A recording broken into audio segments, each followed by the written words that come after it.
நம்மளுடைய வெப்சைட்டில் வந்துட்டு நோமானுடைய பிராண்டில் அத்தர்ஸ் வந்துட்டு லான்ச் பண்ணியிருக்கிறோம். கீழே வெப்சைட்னுடைய லிங்க் கொடுக்குறேன், அதில் போய் என்ன பண்ணி பாருங்கள், செக் பண்ணி பாருங்கள். இன்னைக்கு கிளாஸில் நம்ம என்ன கற்றுக்க போகிறோம் அப்படின்னு சொன்னால், ஃபஸ்ட்டு ஒரு ஏசி கோச், ட்ரெயினில் இருக்கக்கூடிய ஒரு ஏசி கோச்சை நம்ம எப்படி அரபிக்கில் சொல்கிறது அப்படிங்கிறத நம்ம கற்றுக்கிற போகிறோம். ஏசி கோச்சை வந்துட்டு அரபிக்கில் வந்துட்டு அரப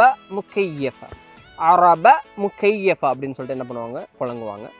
இது டைலாக்ஸில் ஒரு சவுதி இமாராத்தியாக இருந்தால் அரப முக்கையஃப் முக்கையஃப் அப்படிங்கிறத முதக்கரை என்ன பண்ணுவாங்க, புழங்குவாங்க. ஒரு எஜிப்சியனாக இருந்தால் அரப தக்கீஃப் அப்படின்னு சொல்லிட்டு என்ன பண்ணுவாங்க, புழங்குவாங்க. இது எல்லாமே என்ன இருக்குது, யூசேஜில் இருக்குது. ஓகேங்களா? உதாரணத்துக்கு நான் ஒரு ஏசி கோச் என்ன பண்ணியிருக்கிறேன், டிக்கெட் நான் புக் பண்ணியிருக்கேன். அது எப்படி நம்ம அரபிக்கில் சொல்கிறது, அன ஹாஜிஸ் ஃபி அரப முக்கையஃப் அப்படின்னு சொல்லிட்டு என்ன பண்ணலாம், நம்ம சொல்லுவோம். ஓகே, இப்போது இந்த குழிலாம் தோண்டும் இல்லையா, ஜேசிபி, இது எப்படி நம்ம அரபிக்கில் சொல்கிறது? ஜேசிபியை வந்துட்டு அரபிக்கில் ஹஃபாரோ அப்படின்னு சொன்னால் ஜேசிபிக்கு வந்துட்டு பயன்பாடு உண்டு. இது டைலாக்ஸில், எல்லா டைலாக்ஸ்லையுமே இதை ஹஃபாரா அப்படின்னு தான் என்ன பண்ணுவாங்க, புழங்குவாங்க. பட் ஒரு எஜிப்சியன் வந்துட்டு இதை கர்ராக்கா